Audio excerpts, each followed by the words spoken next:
Hello Smarties, welcome back. आज है day 16। किसी चीज को पूरी शिद्दत से चाहो तो पूरी कायनात उसे तुमसे मिलाने की कोशिश करती है। क्या कमाल का डायलॉग, बहुत बढ़िया। अगर पता हो कौन सी मूवी का है तो कमेंट बॉक्स में लिख के बताओ कौन सी मूवी का डायलॉग है। सो डे 16 हम कंटिन्यू रख रहे हैं, हमारे कंसिस्टेंसी बरकरार है। Then it is very very nice. कोई प्रीवियस डेज के सम्स देखने बाकी है, जरूर देख लेना। वर्ड प्रॉब्लम्स पे हैं अभी हम। Quadratic equation.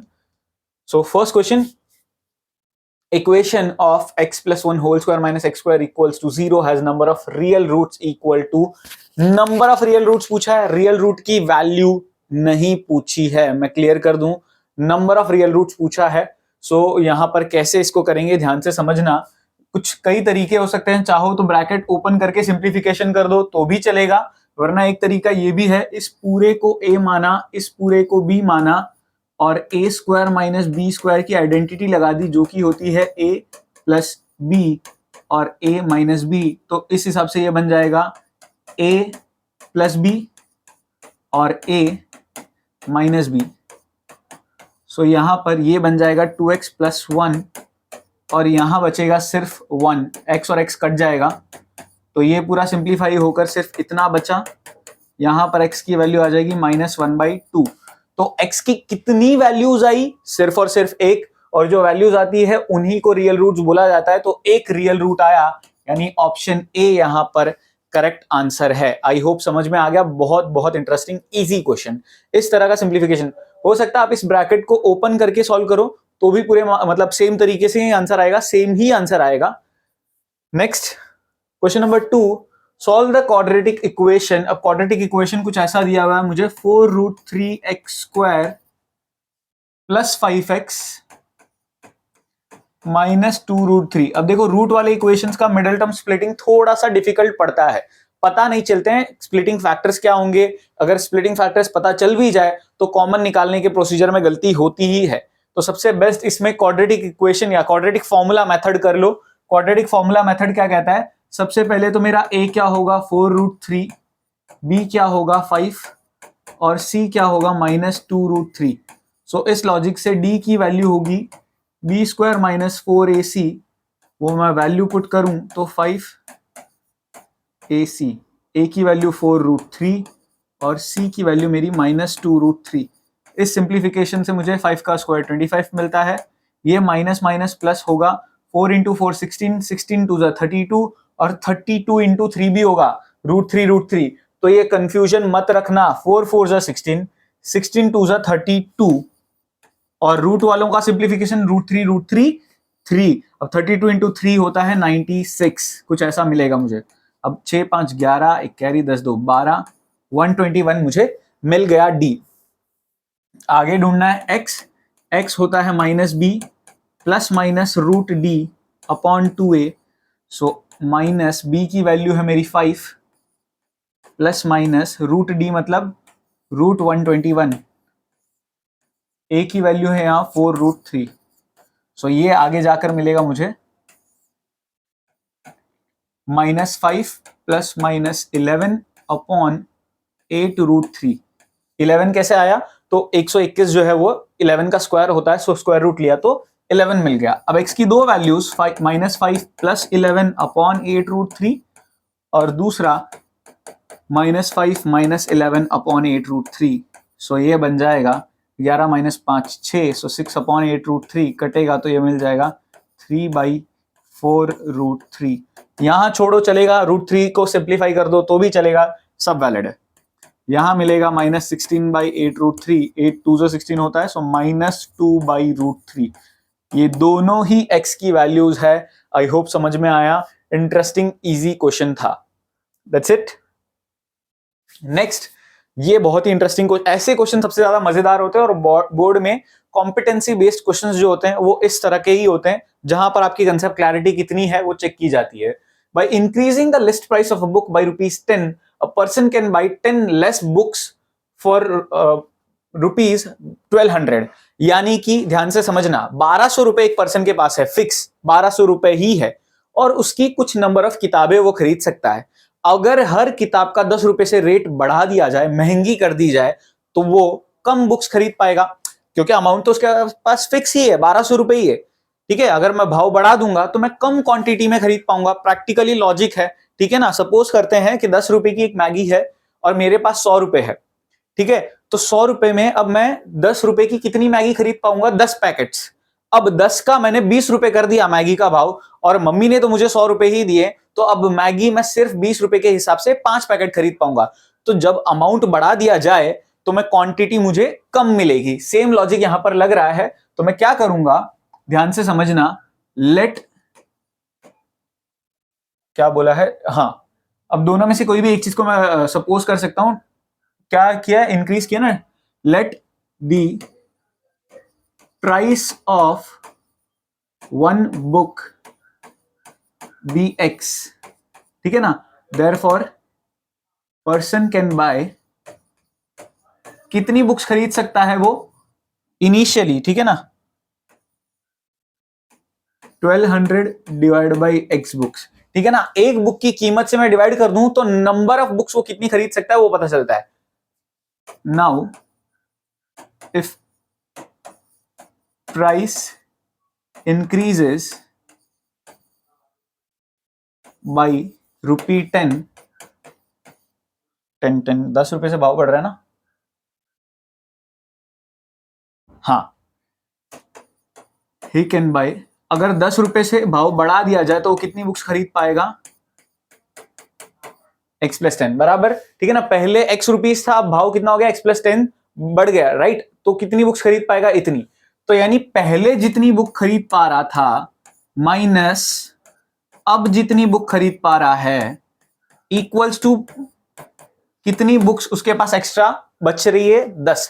ठीक है ना, ध्यान से समझो इस चीज को। He can buy 10 less books, यानी इस अमाउंट से वो कितनी क्वांटिटी खरीद पा रहा है नहीं पता, लेकिन पुरानी के मुकाबले इस भाव में 10 बुक्स कम मिल रही है। यानी पहले जितनी बुक्स मिल रही थी माइनस अब जितनी बुक्स मिल रही है equals to 10 books. I hope इसका फंडामेंटल लॉजिक एकदम समझ में आ गया। अब इसका सिंप्लीफिकेशन करना है, इधर आएगा तो ये 1200 x plus 10 minus 1200 into X, और नीचे आपस में मल्टीप्लाई होंगे तो X square plus 10x equals to 10। अब ये सिंप्लीफाई करेंगे तो ये हो जाएगा 1200x प्लस 12,000 माइनस 1200x। ठीक है, whole upon X square plus 10x। अब ध्यान से देखना, यहाँ पे ज्यादातर छोटी छोटी चीजें बहुत जरूरी है करने की, ताकि आपका टाइम बहुत बचे। मैथ्स में टाइम बचाना बहुत जरूरी है लास्ट में रीचेकिंग के लिए। इसको जनरली लोग इधर भेज के इस 10 से ब्रैकेट ओपन करते हैं मल्टीप्लाई करके, बट आप इसकी जगह क्या कर सकते हो? देखो 1200x पहले थोड़ा सा ऑब्जर्व कर लो।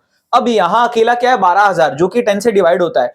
तो ना सिर्फ इसे यहां भेजो बल्कि 10 को भी यहां भेज दो, तो थोड़ा सिंप्लीफिकेशन आपका हैंड टू हैंड साथ में होता रहेगा। तो ये बन जाएगा 12,000 divide by 10 equals to X square plus 10x। और आप अगर आप इन स्टेप्स में सिली मिस्टेक करते हो तो डेफिनेटली भेज के ब्रैकेट ओपन करके 2 स्टेप्स एक्स्ट्रा कर लो, बट सिली एरर नहीं होना चाहिए टाइम बचाने के लिए।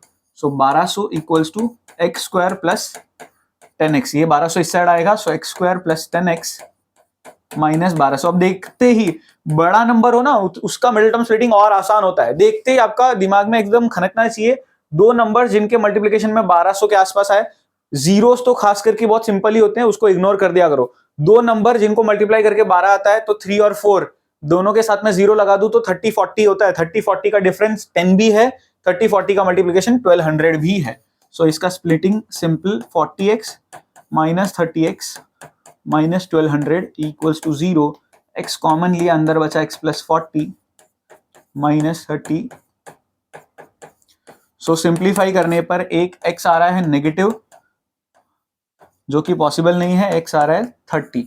यानी एक बुक की कीमत क्या है? Original price of the book is 30 rupees. देखो 30 रुपीज की बुक थी तो वो कुछ 1200 डिवाइड बाई 30 करूँ तो 40 बुक खरीद पा रहा था। 30 की 40 कीमत कर दी जाए तो वो बुक्स कम खरीद पाएगा। पहले 40 बुक खरीद पा रहा था, अब 30 बुक। एक चीज बढ़ी तो एक चीज कम हो गई। Interesting question, right? Next, a person goes a distance of 30 km on his bicycle. The number of hours taken by him is 1 less than his average speed in kilometer per hour.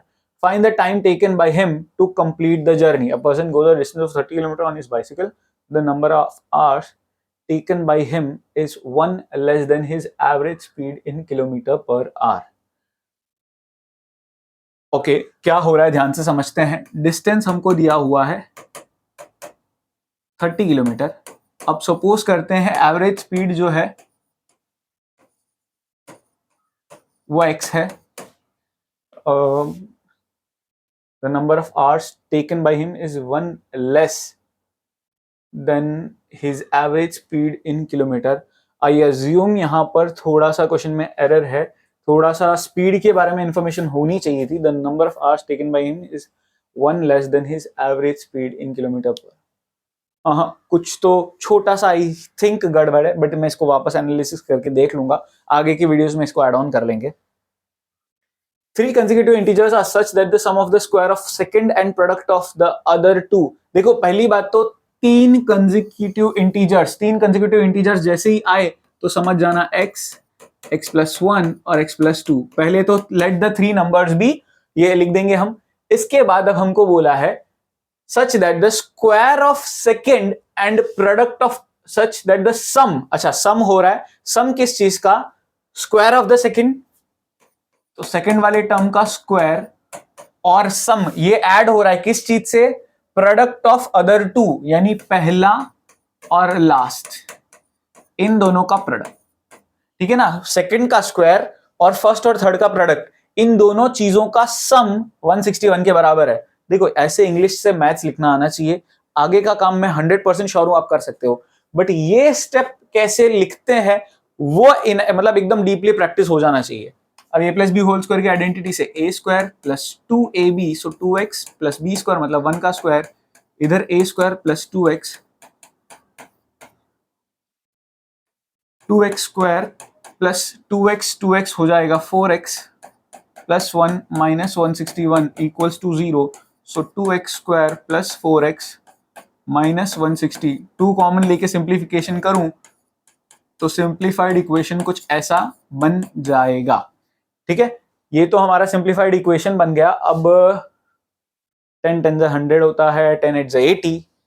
So x square plus 10x minus 8x minus 80 equals to 0. x common लिया अंदर बचा x plus 10 minus 8 common लिया अंदर बचा x plus 10.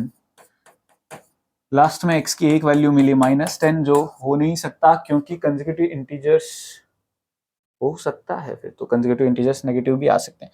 अगर यहाँ पे positive word add होता तो ये माइनस वाली वैल्यू हम नहीं लेते, नहीं तो हमें लेना पड़ेगा. अब ये दो वैल्यूज मेरी आती है तो मैं क्या करूंगा, ध्यान से दो केस यूज करूंगा. एक x is equal to minus 10 लेके और एक x इज इक्वल टू 8 लेके. ठीक है, केस 1 केस 2 आप लोग ऐसे लिखना.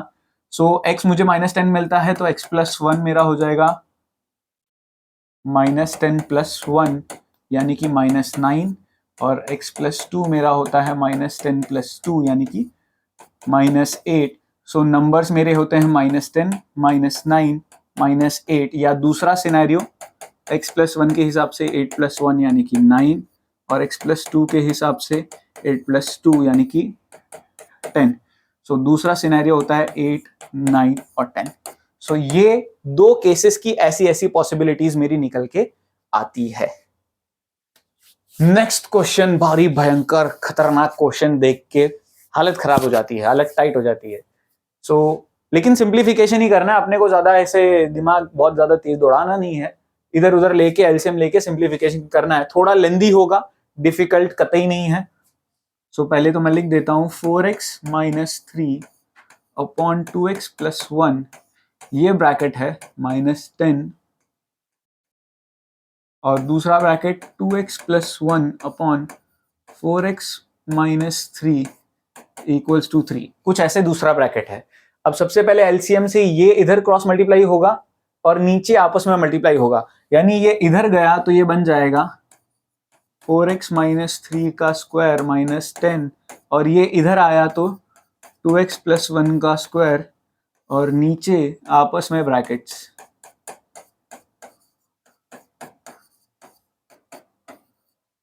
That's it. पहला सिंप्लीफिकेशन इतना. देखो लेंदी पड़ेगा, अभी भी बोल रहा हूं मैं, डिफिकल्ट एक्चुअल में नहीं. तो डरना मत, एग्जाम में ऐसे क्वेश्चन देख के गिव अप मत करना. a minus B whole square की आइडेंटिटी से एक ब्रैकेट के अंदर ही रख रहा हूं, ठीक है ना, थोड़ा डिटेल में स्टेप कर रहा हूं आपके लिए। A square minus 2ab plus B square, ये पूरा एक ब्रैकेट बना, -10, फिर ये दूसरे ब्रैकेट में भी सेम तरीके से ए स्क्वायर प्लस 2ab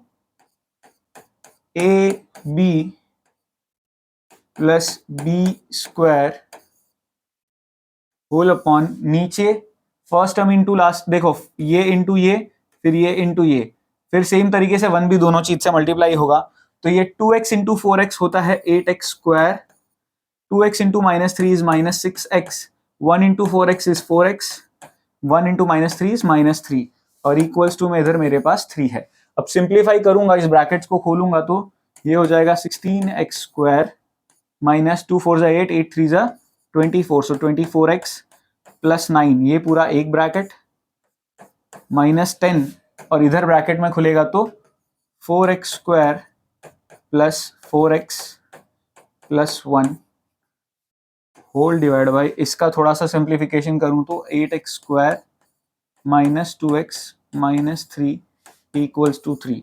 यहां तक सिंप्लीफाई हुआ, ब्रैकेट्स ऊपर वाले खोल देंगे हम, so 16x square minus 24x plus 9 minus 40x square minus फिर minus 40x minus 10 whole divide by 8x square minus 2x minus 3 equals to 3। ऐसा कुछ हमको मिलता है सिंप्लीफाई करने पर। अब थोड़ा सा ये पूरे ब्रैकेट को इस साइड भेज के सिंप्लीफाई करेंगे, थोड़ा हैंड टूल को यूज कर रहा हूं मैं। ये कुछ हो जाएगा 16x square minus 40x square, तो माइनस का 24x स्क्वायर, ठीक है ना, -24x माइनस 40x, तो -64x plus 9 minus 10 is -1 equals to, ये पूरा इधर आके 3 से मल्टीप्लाई होगा, सो 24x square minus 6x minus 9, कुछ ऐसा मिलेगा। सब कुछ राइट साइड लेके आता हूं, सो देखो पहले तो राइट साइड ऑलरेडी जो है ना वो लिखेंगे, सो 24x स्क्वायर ऑलरेडी है, फिर -24x स्क्वायर इधर आया तो 24x स्क्वायर, फिर x वाला टर्म जो ऑलरेडी प्रेजेंट है वो लिखा, फिर x वाला टर्म जो इधर आएगा वो लिखेंगे, तो 64x ऑलरेडी प्रेजेंट -9 और प्लस का 1, इसको सिंप्लीफाई करो तो 48x स्क्वायर, इसका सिंप्लीफाई करो तो -6 प्लस 64, तो 64 माइनस 6 इज 58x, ठीक है, और ये बनेगा -8। यहां तक का तो सिंप्लीफिकेशन होता है। अब कॉमन निकालना पड़ेगा 2, सो ये बने, सब कुछ 2 से अगर मैं डिवाइड कर दूं तो ये हो जाएगा 24x स्क्वायर माइनस 2 से डिवाइड करने पर ये बनेगा 29x माइनस 4 इक्वल्स टू 0। ऐसा कुछ मुझे मिल रहा है। अब 24 इंटू 4 होता है 4 4 16, 6 1 कैरी 96, कुछ 96 मिलता है, सो 96 मुझे मिल सकता है 32 इंटू 3, सो स्प्लिटिंग फैक्टर्स कुछ ऐसे होंगे, -32x plus 3x minus 4, common निकलेगा 12x, अंदर बचेगा 2x माइनस 3, नहीं यहाँ पे 8 निकालना पड़ेगा हमको, कॉमन 12 नहीं निकलेगा, 8 निकलेगा।